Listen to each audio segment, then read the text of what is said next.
Hello, friends. Welcome to Quaker Take. Today, I'm joined by friend Edwin. How you doing, Edwin? Doing great. Thanks for asking, Bill. Glad you're here.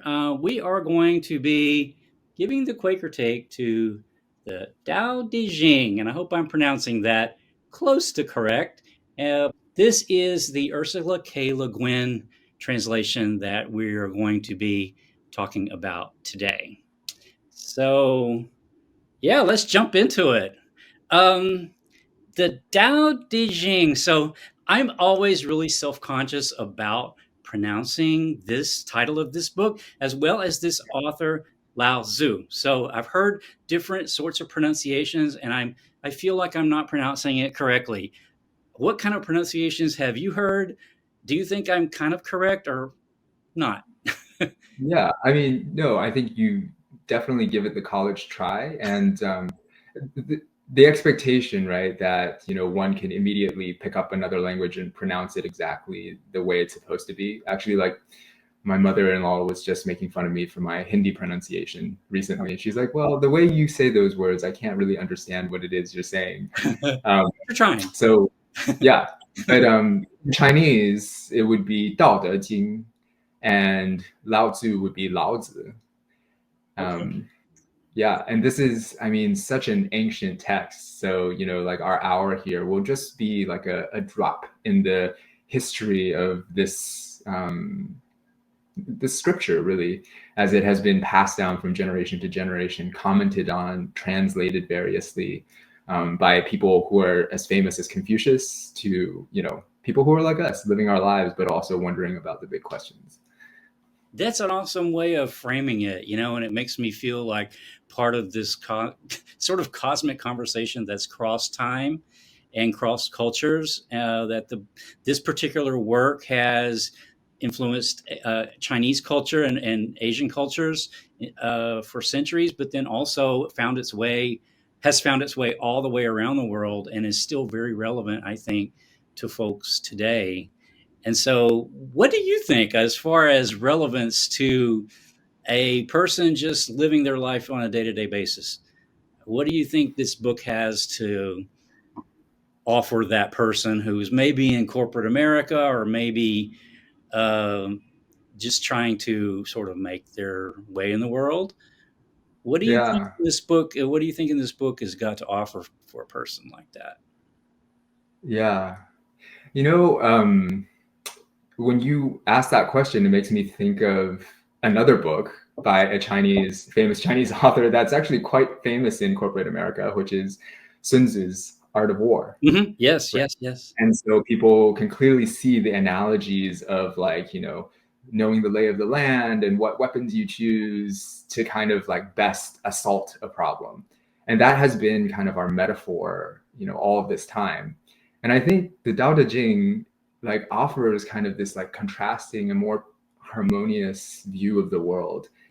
Um, in that like it starts to upend the questions of like what is beautiful, what is ugly, what is good, what is bad, allowing us to kind of settle back into a little bit of just like noticing and being instead of being so quick to judge and to kind of try to frame the problem and then solve it.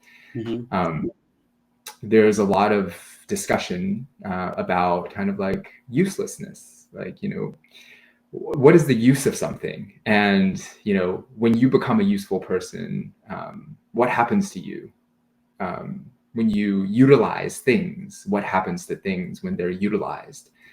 So there's a lot of, I think, timely questions for the period of, you know, the this time in history. Hmm. That's fascinating, the usage of things, because things are there's the Tao, right? And then which is kind of the way. It's kind of like a would you describe the Tao as sort of maybe in the Quaker way of something like the light, this thing that's or the spirit that's running through everything? Or how would you describe the Tao, the flow that's described in the book in general? I was Yeah, noticing. I'm not that. I did disclaimer. I didn't start this conversation by saying I'm not that familiar with this work. Of course, I'm vaguely familiar because it's just impacted the culture so much, but I haven't studied it in depth. So, Yeah. there. I'm kind of like exploring this in this conversation. So, but what do you? I gathered in reading through it this recurring theme of the Tao, or like the way. Yeah. And I mean, I would not position myself to be like someone who's capable of defining it. In fact, like the whole Tao Te Ching is almost like in its riddle-like way attempting to point at it, knowing that no words will really suffice. And so maybe the Tao is the ineffable, right? The Tao Te Ching begins with this cryptic rhyme, the way that can be gone is not the true way. Meaning that, if you invent a process for doing something, that doesn't stand forever. But, as human beings, we want security of the known. And so we try to invent these processes and just like continue to do them without regard of their effects. And so I think, I mean, to be in harmony with the Tao, my sense of that is to constantly be aware of the emergence of things and to not bring our dogma and our solutions to what is happening, and to have some sense of like dancing with the infinite things as a thing among things. That's awesome. Yeah, I was thinking about the Quaker framework. So I latch onto it a lot, and that is just like the testimonies of like simplicity, peace, integrity, community, equality, stewardship. But those are really just pointing to a way, really, if you think about it, because situationally, peace is a very broad thing that is not just absence of war. It's communicating to your neighbor. It's inhabiting, living in your building with other people. Is Yeah. it's your own sort of I guess peace of mind, or your own sort of direction that you want to take your life has to have that. But so peace is a discernment, and so it's a pointing to a thing rather than a thing in and of itself. So to get caught up in maybe the Quaker testimonies of these things, these concepts of peace, simplicity, and stuff, it's not really the thing. It's just a kind of a framework of a thing pointing to Yeah. it. Just like you said, like the pointing to the way rather than the actual way, because the way can't actually be uh, formulated. Yes. Yeah. Yes, exactly. Yeah. And as you were describing, I was also hearing in your speaking like that it's more of an orientation, right? And so if anything, the Tao is like an orientation towards life rather than death. And knowing that even within life contains the seed of death. Mm-hmm. So it's an orientation rather than kind of like a set of prescribed truths. And I think like mystics across all different traditions will say that, like sometimes the truth can be strange, and, can we be awake to whatever form it takes when it shows up? Yeah. Interesting. So, um, the daily practice of the Tao Te Ching. It's Mm. something I can tell by reading the book, by just sort of my brief sort of exposure to the book, is there's a lot there. It's not poetry. It's not proverbs. It's not psalms. It's not songs. Um, but yet it's very rich. It's something that you could actually dip into, I think, on a daily basis, and probably come away with something different every time, because it would be dependent on whatever's going on with you, like at that moment. Do you see that in your experience with the book? Yeah, definitely. For a period of time, I was looking to reconnect with my culture, and my Chinese speaking abilities are fine conversational, and like I would love to be able to like read better. And I had started several times to kind of try to read newspapers, but it was really not captivating me. And it was actually going back to these like ancient texts where like there's like a mystery to the characters and what they represent, and that kind of drew me in. And for a period of time, I was kind of going sequentially, but of course, like there were certain ones that really like popped out for me, like these sort of rhymes that talk about how the high and the low support one another. Like everything in a sense is like contextual or relative, and that they fit together, and there's a harmony in that. And some days that message for me is loud and clear, and then on other days I want to kind of hear about like, well, you know, what does it mean to bring peace? Like it really is like a piece of text that's so riddle-like that you can read your situation into it Mm-hmm. at many points and still come away with like a bit of a framework that kind of helps kind of shift or like almost like a thought partner in a way, right? If I'm like stuck on this, and I think some people do use it in like, you know, they draw a random one just to see like how it intersects with their experiences of the day. So yeah, You mean like draw a character? or draw a number, right? There's Number. 81 of these Oh, right, chapters. right. I've heard of that. Yeah, So is this a yeah. sticks thing where there's sticks, there's throwing sticks, or am I getting that wrong? Like there's a way of So, divination with. so the divination is with the I Ching, which is another ancient Oh, Chinese okay, classic. okay. Sorry. Yes, yes, yes. um, But like in the way that like, you know, any of these 81, like they're in a certain order, but mhm, like whoever compiled them, you know, that may not be the definitive order. And actually, you know, I don't know if the Bible was actually ordered in such a way because of some, you know, like a single meeting, several different meetings over time. And also like these things, even the origin of the Tao Te Ching is a bit mysterious. Some say that Lao Tzu never wrote down any of these things until he was setting off for the West, which is kind of a euphemism for like when he was about to die.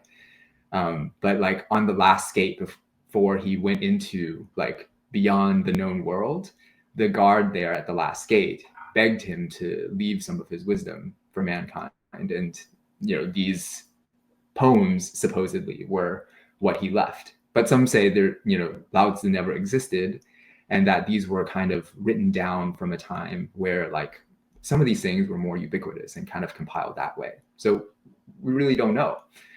But I think, you know, in the thing that you were talking about, where we're kind of initiating a conversation with the past, right? Like my contemporary problems, like the thing that happened today, mhm. may still receive wisdom from something that was written thousands of years ago because it's still of the human, right?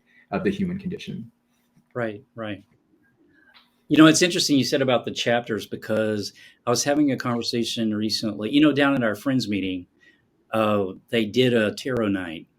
They've done a couple of different tarot nights, and I was having Ah, a conversation about tarot because I wasn't able to go to the last one. That was the intergenerational one.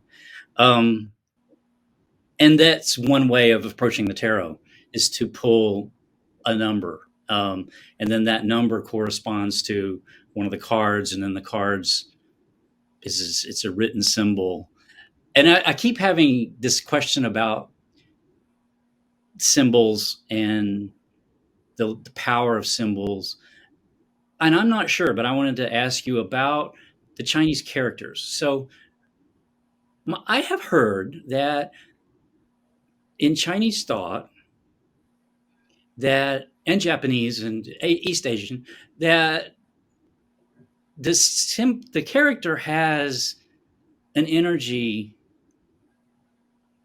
and we may be getting off topic here, but the character has an energy unto itself that we don't that our words, European language words, don't really carry the same sort of concept of a character versus a word in English, for example.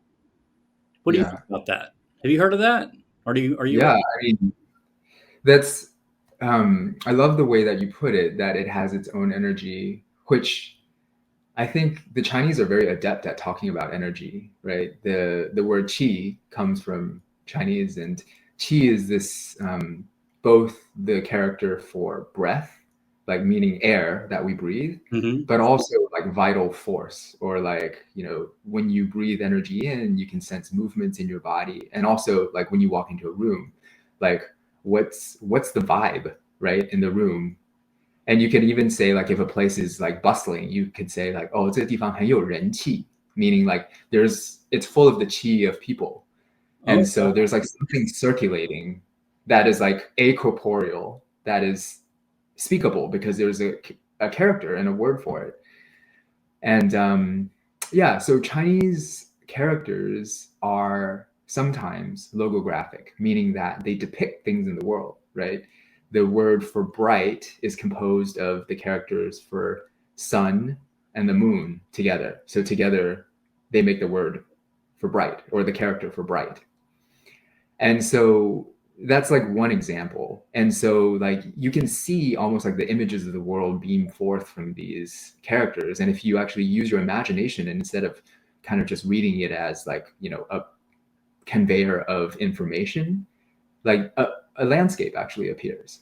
And so there's a really lovely thing when you look at a piece of, say, the Tao Te Ching in Chinese. You can kind of see, the sun and the moon in different places, warriors, the heart, and to get like catch a vibe before you get into the heady space of like, well, what does this mean? And like, what is it advising me to do in my life? And maybe just like being with the text as almost an image. interesting. I read a book a while back called, I believe it was History in English Words. Anyway, it talked about in ancient ancient Greek, the word for spirit was the same as the word for air. I think it was Uh-huh. pneuma. Wait, which And one is it? pneuma, Numa. pneuma. Okay. And so the air that's here was pneuma, and the air here is pneuma, and then spirit was pneuma. And so in their conception of pneuma, included like spirit would have been everywhere because air is everywhere. Yes. Yes. And that really changes how you think. We've lost that in, at least in English, we don't have that because air is a discrete thing. Yeah. And something I think was lost there when that happened. But in English, well, in all, I guess all Indo-European languages at one time did have that connection that over Yeah. time was lost. Yes. That's fascinating. I didn't realize that Chinese had that connection. So I think that's really cool. Yeah.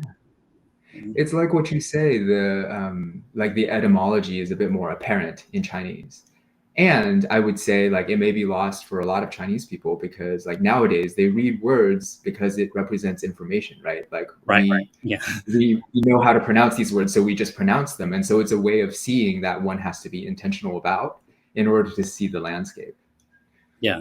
And I think the Tao Te Ching is so much about perception, right? How we see the world. Because if we see the world as resources, then at the very best, we can conserve the resources, right? Right. Right. We can, we can use up less of it, but we're still using it because that's our only framework. Right. Interesting. Interesting. So we were thinking about, or I was thinking about the different sort of chapters that I read through, as far as kind of a framework for our sort reverting back to the Friends sort of Quaker framework as far as like the testimonies and things.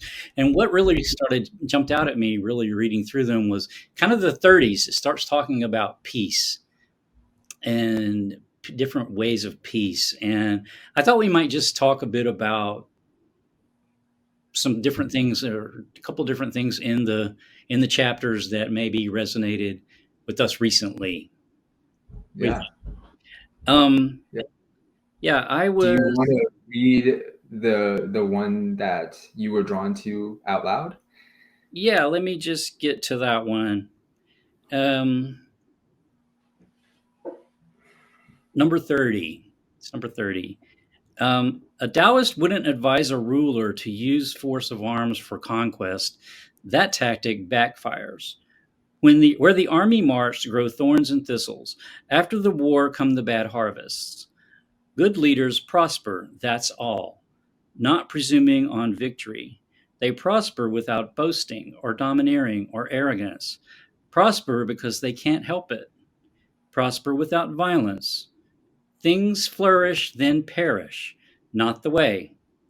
What's not the way soon ends. Mm. And that really resonated with me as far as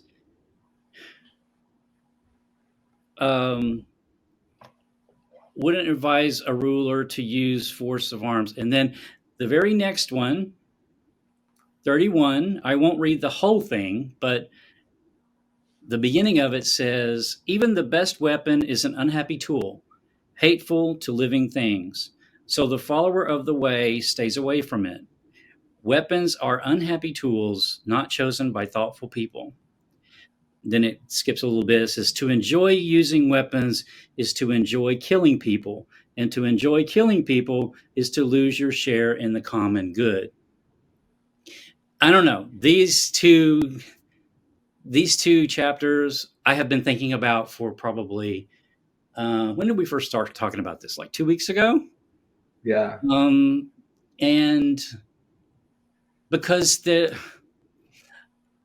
it just applies to me in so many different ways in culture. To use weapons, weapons are unhappy tools not chosen by thoughtful people. And I kind of joke with my niece sometimes. She's into video games to some degree. And every single video game she plays, she's either killing people or stealing from people. So it seems like a lot of video games are stealing games. So I would joke with my niece, like, "Oh, you're playing your murder game or your stealing game?"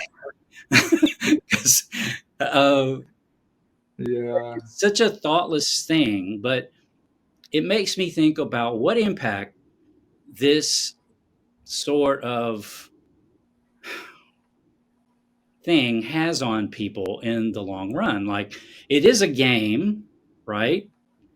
But it's still picking up a weapon and it's enjoying and shooting and killing like imaginary people. But to me, that's almost spiritually a similar thing. And I've also thought it also made me sort of think about peace in the sense of like my work life and what a challenge it is sometimes to choose peace on like an hourly basis at work. When someone comes up and is upset about something and they want to talk about somebody else and they want to talk about how something went wrong and things, I feel like I'm being called to be a peacemaker in that moment, even though it's a very fleeting interaction and it's not settling the Middle East conflict, but it's something, it takes practice to try to stop and not feed that. Because the easy thing to do is to sort of feed that frustration, feed that anger, say, oh yeah, she's horrible. Don't talk to her. She's terrible. That's sort of not the peaceful way, right? It's not the way to me.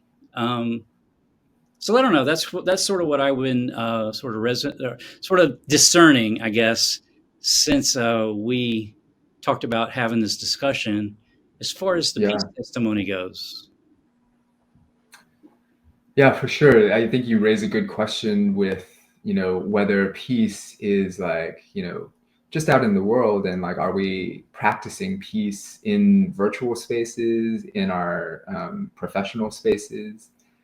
And like, on the one hand, like it's quote unquote just a game, but we know that war is starting to look a lot more like video games too, with drone strikes and like, people piloting things that are, dropping bombs at a distance. So, it seems to segue pretty seamlessly from like just manual dexterity at a video game to actually dropping bombs on people. Yeah, like I think looking at these two back to back and this question of peace, what comes to mind very strongly is that, you know, laying down weapons and not choosing weapons is one aspect of it. And I think this like active peace um, is a constant investigation and a practice. Where it says here, you know, good leaders prosper, right? Good leaders are not the ones who would kind of conquer by means of violence. Good leaders prosper, that's all, not presuming on victory. They prosper without boasting or domineering or arrogance. Prosper because they can't help it. Prosper without violence. And there's almost like they prosper because they can't help it.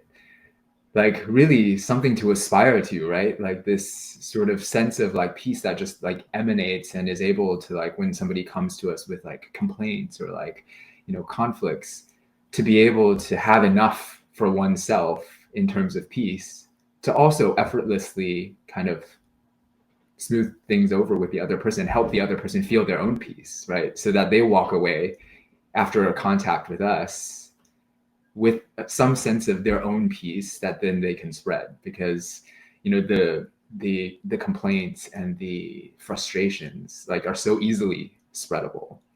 Yeah. Yeah.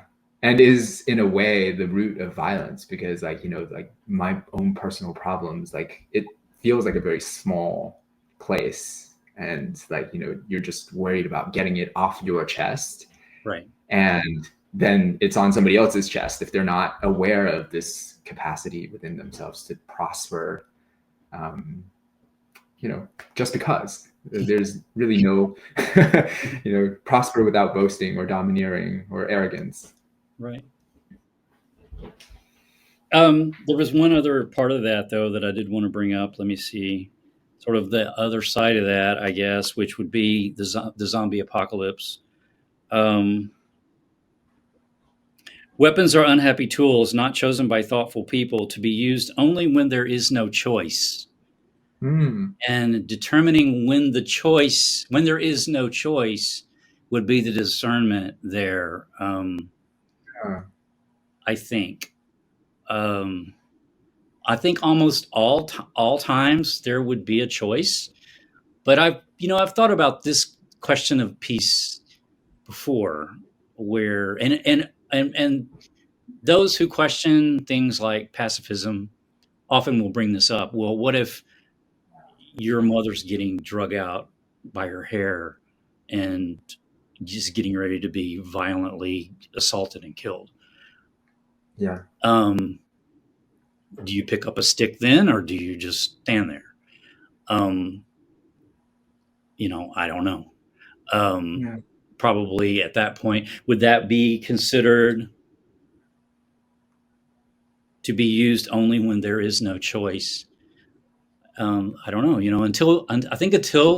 Maybe until one is faced with something like that, like a zombie apocalypse or your mother getting dragged out by her hair. I don't know. The zombie apocalypse is a little easier, I guess, in the sense of maybe we could question if the zombies are human. But even, now that I said that, even violence against non-humans like trees or squirrels or dogs is violence. Yeah. Violence is violence, even against non-humans. So violence against zombies. I mean, zombies are an interesting metaphor, but like this idea of the non-human, right? I think this is one of the ways that people do justify violence, or maybe even preemptive violence. Mm-hmm. And so, like, you know, that these people can't be reasoned with is where you get to this place of like, there is no choice. And so, yeah, these two lines are interesting: to be used only when there is no choice and with a calm, still mind.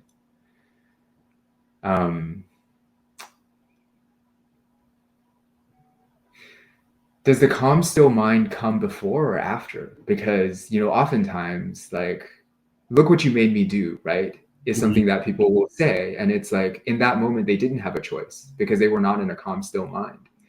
Yeah. Um, like for much less than having our mothers dragged out by her hair, we've said violent things. We've perhaps even done violent things. And so, having this constant practice of having a nonviolent mind is so important to having a choice in these moments, or even the moments that where we perceive the threat, right? So true. So true. The Stoics said, like, anger and rage is a form of insanity. So you will Yeah, lose your mind at that point. If you're reacting in anger or rage, you're actually insane at that point, yeah, temporarily. And so that's a lot of when violence occurs, right? It's when you're in that state of reaction. Um, yeah, so yeah, it would take practice though to be able to stand apart and not react to the zombies approaching you in fear. And yeah, that would take a lot of practice. yeah, yeah. Yes. Well, did you have any chapters that jumped out at you? Yeah. So since you went to the 30s, I also found one that was just I tend to gravitate towards the more esoteric and riddle-like ones. But I think there's a lot there to discuss as well in terms of specifics and how it applies to one's life. So number 33, Ursula Le Guin translates the title to Kinds of Power. Hmm. So knowing other people is intelligence, knowing yourself is wisdom. Overcoming others takes strength, overcoming yourself takes greatness. Contentment is wealth. Boldly pushing forward takes resolution. Staying put keeps you in position. To live till you die is to live long enough. Wow. Yeah, Literally every it's line of that is just packed with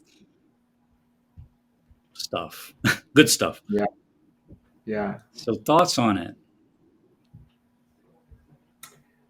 Many of these like sort of like couplets, knowing different kinds of knowing, different kinds of overcoming, and then contentment is wealth. It doesn't need a pair to go with it. Um, that's just is. I love the simplicity, and the Chinese characters are also simple, right? There are very few abstract terms in here. And then one thing that we don't see in this text in the translation is that the character for knowledge in Chinese is it could be seen as the image of an arrow and a mouth. So maybe to like speak directly or to Oh, be frank in one way. And then the word for wisdom is actually that same character put over the character for sun. So my interpretation of that is that wisdom is knowledge for all of the days. And hey, yeah. yeah, these characters show up, and I can see them kind of like echoing one another throughout the text. Um, just such a beautiful thing. I think maybe if I just take the two lines, like overcoming others takes strength, and overcoming yourself takes greatness. Um, there's that phrase in English we often use is like you got to think outside the box. Hmm. And we're often confined to the ways that we've been accustomed to being in the world.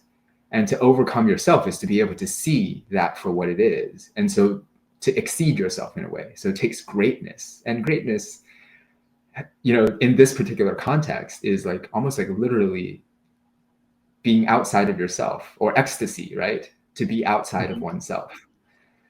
um yeah. What about you? What strikes you with this? Well, first of all, I love that. I love that description of the Chinese characters. That was sort of what I was getting at earlier when I was asking about the energy in the character that I think we don't have in our words in English. That so we're not able to look at a word and see that greater meaning that you were able to describe in the Chinese character for, was it wisdom? Yes, Yeah. wisdom and knowledge. Yeah. Versus knowledge. So I just love that. I love that.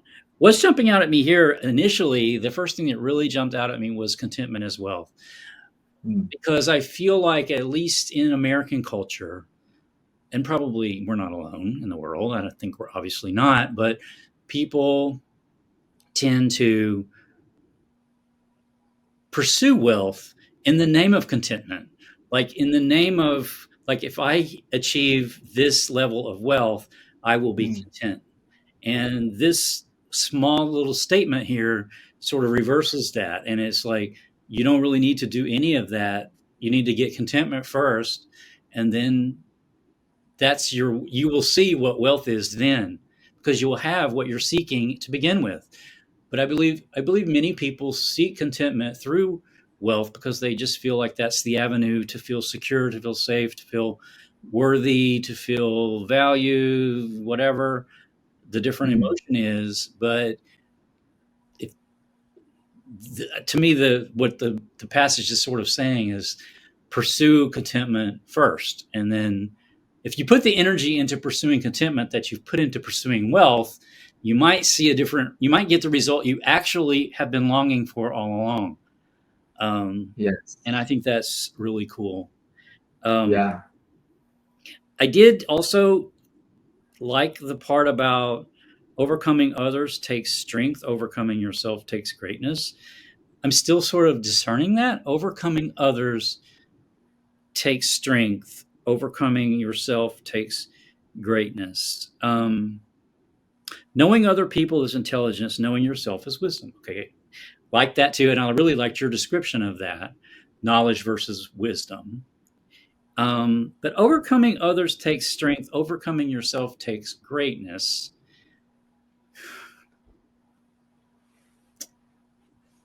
Overcoming,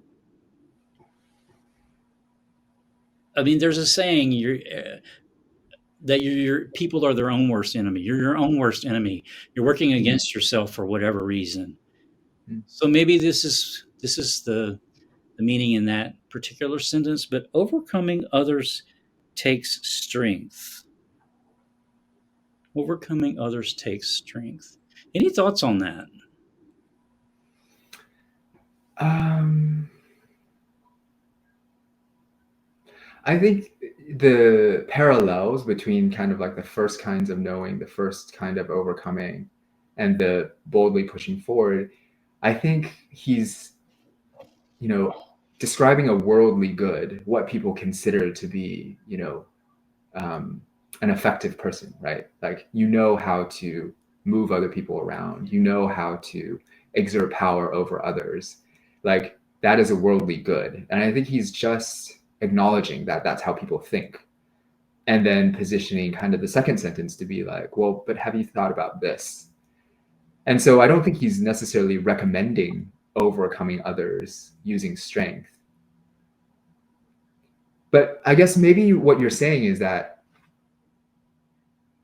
I mean, for me personally, I don't prefer the words both overcoming and strength, because I actually think, you know, bringing other people in or like connecting to others takes receptivity. Like that's how I would rework that if I was going to say, like, in the world, in the world, how would I want to show up? Um, I don't think Lao Tzu is recommending that. And yet at the same time, I see maybe you're saying, like, uh,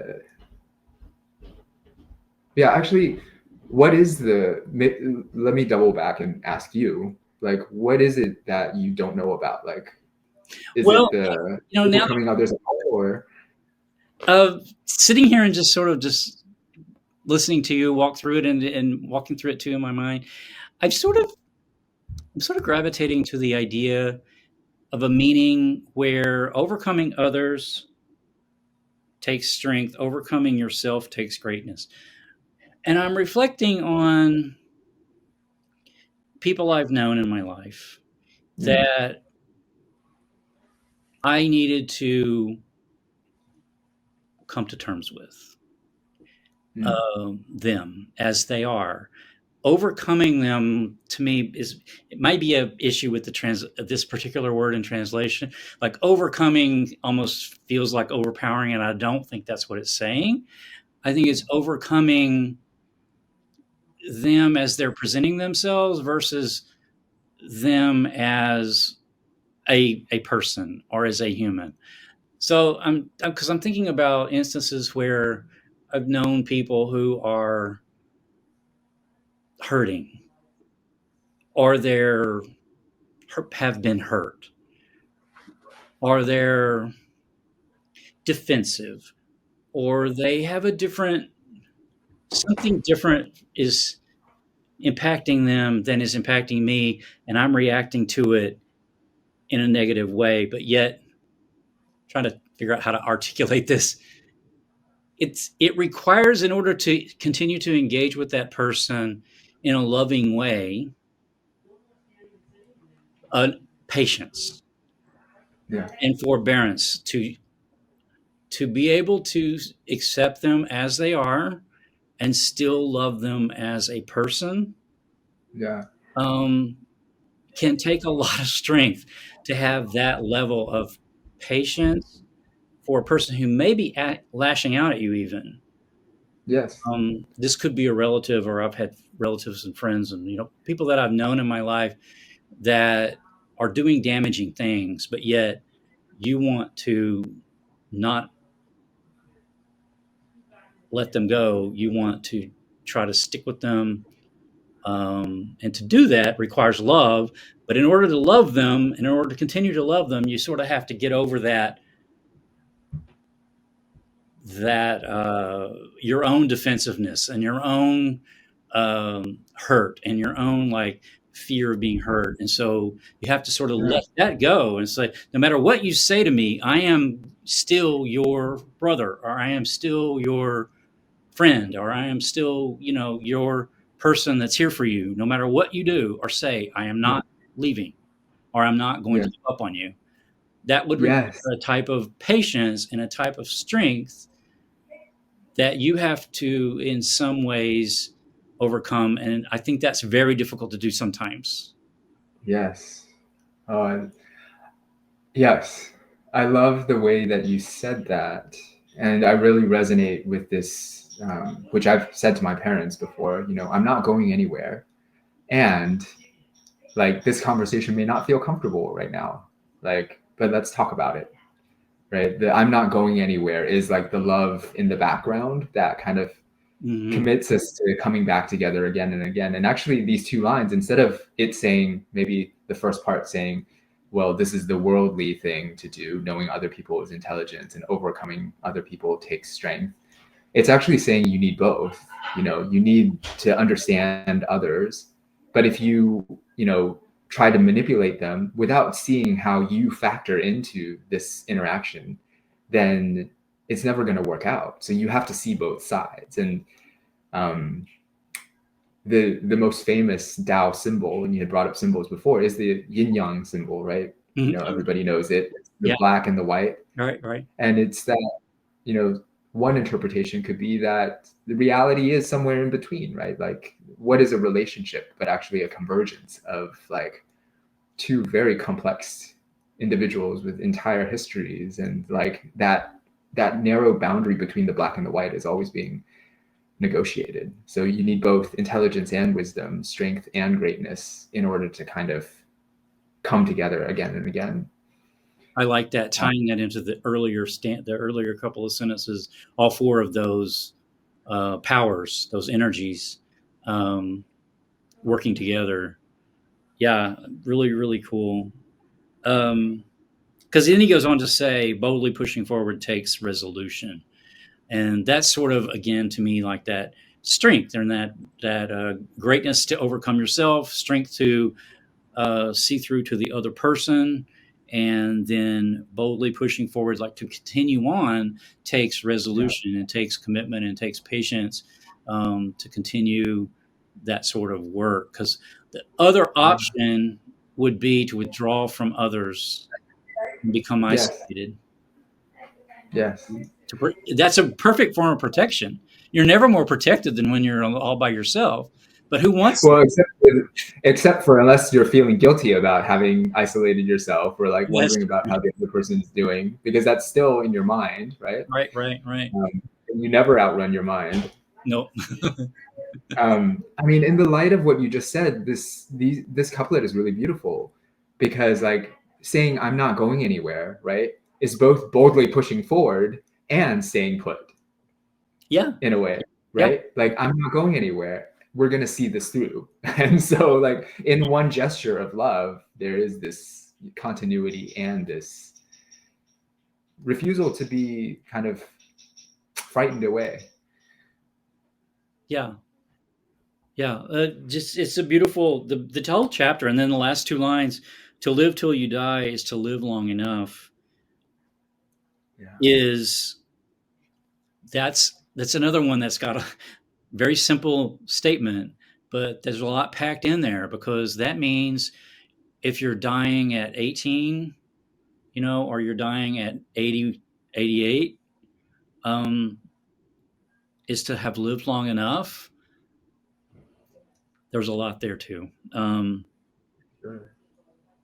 To have maybe it's trying to say there to live at all is the way, and time is kind of a perception. That definitely is one reading of it. Yeah. Like the operant word here is like to live till you die, not to exist till you die. Right. Like that's to exist till you die. Well, and so, this question of living and being alive. Yeah. Like I love and the Tao is full of these paradoxes. They'll bring up one word, one character, use it in one context, and then use the same exact character again in a different context, right? Which has you questioning all the time, like, well, words clearly don't mean anything if the same word can point at completely different things. Yeah. And so you're like, okay, so clearly words are not it. How do I explore my own experience for what does it mean to live versus to live or to be alive or to exist? Right. To live versus to be alive. There's a science fiction book I read a few years ago called Station 11. Mm. And they did a TV adaptation of that. But on one of the wagons, it's just like a post mega flu thing, it's a post apocalyptic thing. And in the story, there's a traveling troupe of actors. So they're traveling around, and this post-apocalyptic world. I mean, it has its issues, obviously, but it's not Mad Max. Uh, it's not that level of like post-apocalypse. It's a kind of a kinder, gentler apocalypse.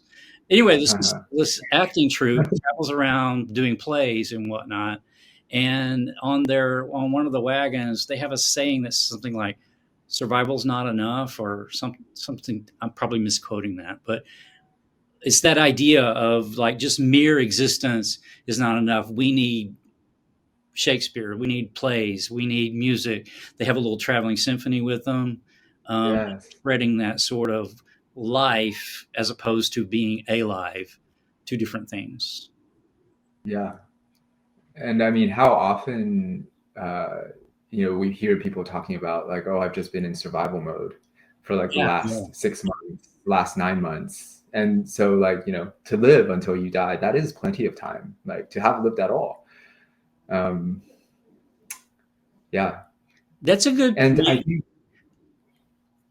I bring it back a lot of times because I work in corporate America, so I've been a corporate cog. I've been a cog in the corporate wheel of America for my entire adult life, and that's been a while. And I bring it back to that, like as far as like alive at work, like there's a way to, because we spend so much time at work. And have you ever known people at work who they're just kind of happy to be there, and no matter what kind of like routine task that's being done, they still have this sort of energy of like, it's a great day, kind of like, I'm happy to be here doing this thing with you today. And I think that's a real positive way of looking at at life in general, being alive, no matter being living in whatever you're doing, if it's peeling potatoes versus um, any, as opposed to just like in survival mode for the last 6 months. Granted, it's not easy to do. It's another one of those things that probably takes practice and takes time and takes thought Yeah. to put yourself into that mindset. Right. And I mean, one's internal experience is hard to kind of read from just looking at a person's like affect, Oh, right? true. Yeah. And Could be. like people can be very upbeat, but like there are things going on for them, and it's how they cope. But I think when we see people like that, when I see people like that, I am to kind of like connect the different passages that we've read. To live till you die is to live long enough, and then also this sort of like prosper. Um, the wise man prospers. What is it? Without like not being able to help it or something like that. Oh, they prosper without boasting, prosper because they can't help it, prosper without violence. Oh, right. And so like being peaceful and being joyous in whatever you do is a kind of leadership. And I think there's a lot of room for us to learn from each other in terms of like how we do that. Because I think like as human beings, we all have a fragment of that wisdom, and we have our ways. How do we speak to each other and inspire each other to bring more peace and to really live and inspire more living in our vicinity? Yeah, agreed. Awesome. Well, this has been such a great conversation. I think we could probably go on and on and on. We could actually, would be fun to go into some more of the chapters, but this video would turn into being uh, a whole series unto itself, which is not Yes. necessarily a bad idea. Maybe we can meet up again and have another chat or about some other topics. It's been great talking with you. Yes. This is so rich here. We only covered a very brief, we covered literally not even 3 full. We only covered really like 2.5 of the chapters. So the book has really got a lot there to chew on. So great conversation. Yes. Thank you, Bill, for the opportunity to meet you in this space, in the space of the Tao Te Ching, which is a space kind of set apart from the just chatting or catching up. Yeah, so it's been a great sort of way to focus on this, and it's been a great discussion. So thank you very much, and until next time, viewers, we will have more to come on the Quaker Take, and so stay tuned. Take care, Edwin.